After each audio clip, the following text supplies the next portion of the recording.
Hello everyone! For today's video, how to get or generate payment reference number or PRN sa SSS. Itong PRN is a unique number used by each SSS members each time kapag magbabayad ka online or over the counter ng iyong SSS contribution sa mga partner banks and non-bank collecting partners, online man or over the counter. Okay, kung ikaw po ay interesado, tumutok ka lang po dito sa channel and please do subscribe and click the bell icon. Bago pala tayo makapag-generate payment reference number or PRN, you are required to register to my SSS website or SSS mobile application. Kung wala ka pa nitong application ay mag-download ka lang and mag-install ng application from the Play Store or App Store.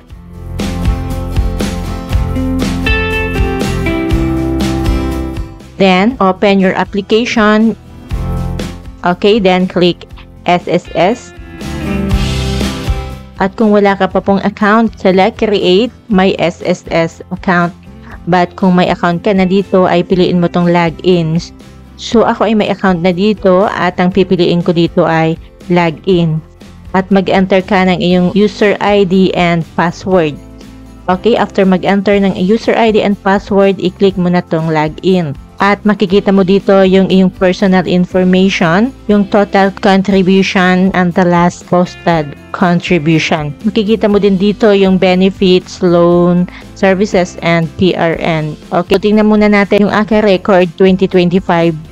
And yung last payment ko is March 2025. Okay, i-back lang natin. And to pay your SSS contribution, first is you will need a payment reference number or PRN to identify the payment. So, kailangan ng PRN. Okay, i-click mo na tong PRN. Then, click Contribution and click Create to generate PRN. Dito sa membership type, i-click mo tong arrow down to select. Ang pwede mo lang pamilian dito ay voluntary or OFW. Kung ikaw ay employed, your SSS contribution are paid by your employer. So, ito po ay for voluntary and OFW members only. Okay, kapag nakapili ka na, ay i-click mo na tong applicable period. I-select mo lang yung month at year. So, yung last contribution ko ay March 2025. So, piliin ko tong April 2025. At dito naman ay kung hanggang anong buwan.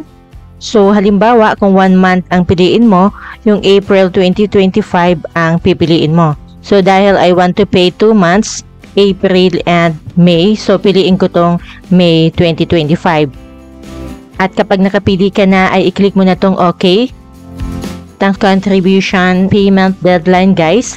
Sa pagkakaalam ko ay 3 months. So, halimbawa, yung applicable period na April 2025 to June 2025, ang deadline remittance niya ay last day of July 2025. But if you miss the payment deadline, your unpaid contribution will be considered a gap. But you can still pay your current monthly contributions onwards. Okay, so mas maganda guys ay wag tayong lalampas sa payment deadline. Then, pumili na tayo ng premium. 5,250 yung maximum at 750 yung minimum. Okay, piliin ko tong 1,200 monthly.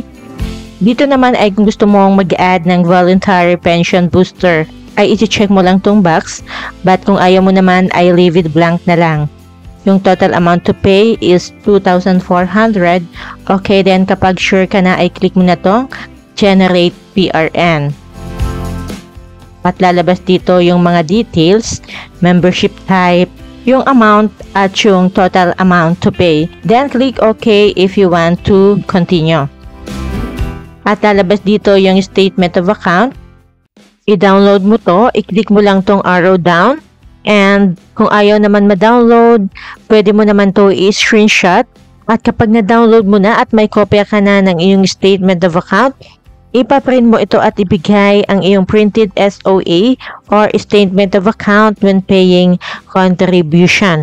At pwede ka mag-over the counter sa mga partner banks and non-bank collecting partners like Bayad Center, EasyPay, and many more. At pwede naman online payment. Okay, i-back mo lang to. At kung gusto mo naman magbayad online gamit ang iyong e-wallet, just click pay at pwede dito ang Maya or GCash payment. At kung gusto mo naman malaman kung paano magbayad gamit ang GCash mo, i-click mo lang yung link ng video sa aking description box. At sana po ay nakatulong itong video sa inyo. At kung kayo po ay natulungan din ng video, hit like and subscribe button. Okay? Thank you for watching.